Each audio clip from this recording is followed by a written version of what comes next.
Hello guys, আসসালামু আলাইকুম। আজকে আমি বড় মাছের মাথা দিয়ে আলু ঘাঁটি করব। তো একটা আমি কড়াই বসিয়েছি, এখানে আমি কিছু পরিমাণ পেঁয়াজ কুচি দিয়ে দিচ্ছি। এই পেঁয়াজে বেরেস্তা বানাবো।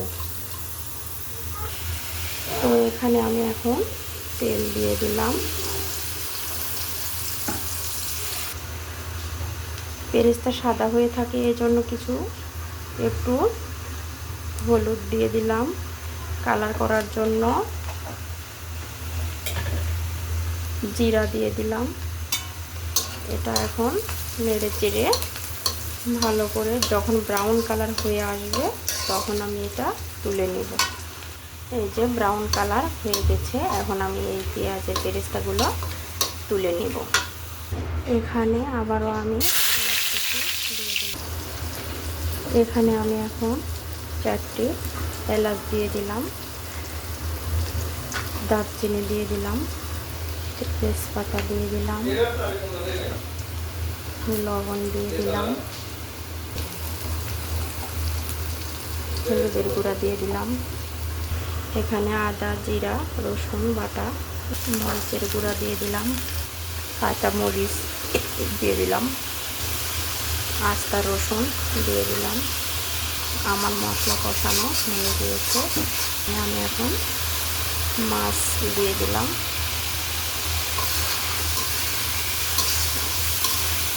মাছগুলো ভালোভাবে কষিয়ে নিয়ে নেব। মাছ কষানো আমার হয়ে গিয়েছে। এখানে আমি এখন আলুগুলো ঢেলে দেব। আগে সিদ্ধ করে রেখে দিয়েছিলাম। আলু দিয়েও আমার এখন প্রায় কষানো প্রায় হয়ে গিয়েছে। এখানে আমি এখন কিছু পরিমাণ তেল দিয়ে দিব। আলুর ঘাঁটিতে একটু তেলটা বেশিই লাগে। এখানে এখন আমার কষানোটা হয়ে গেছে। আলুর ঘাঁটিটা যত কষিয়ে নেবে তত খেতে ভালো লাগবে। এর জন্য আমি বেশিক্ষণ ধরেই আলুটা কষিয়ে নিয়ে নিলাম। এখানে আমি এখন পানি দিয়ে দিব। এখন আবার এখানে আমি সরিষার তেল একটু দিয়ে দিব। সরিষার তেল দিলে তরকারির ফ্লেভার ভালো আসে, দ্বিগুণ স্বাদও বেড়ে যায়। এখন আমার তরকারি হয়ে গিয়েছে। এখানে আমি এখন যেই পেঁয়াজের বেরেস্তা করে রেখেছিলাম সেই পেঁয়াজগুলো এখন এখানে দিয়ে দিব। দিয়ে একটু নাড়াচাড়া করে দিব। পেঁয়াজের বেরেস্তা দিলে তরকারির দ্বিগুণ স্বাদ বেড়ে যায় ও ফ্লেভারটা ভালো আসে। তো মাশাআল্লাহ আমার আলু ঘাঁটি হয়ে গিয়েছে। এখানে আমি এখন জিরার গুঁড়া দিয়ে দিব।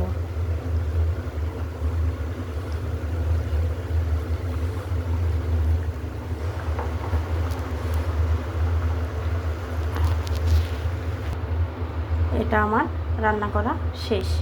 তো এভাবে আমাদের মতো মাছ দিয়ে আলু ঘাঁটি কে কে করে খান অবশ্যই কমেন্টসে বলবেন, সাবস্ক্রাইব করবেন। তো ভালো লাগলে শেয়ার করবেন। আলহামদুলিল্লাহ। আসসালামু আলাইকুম।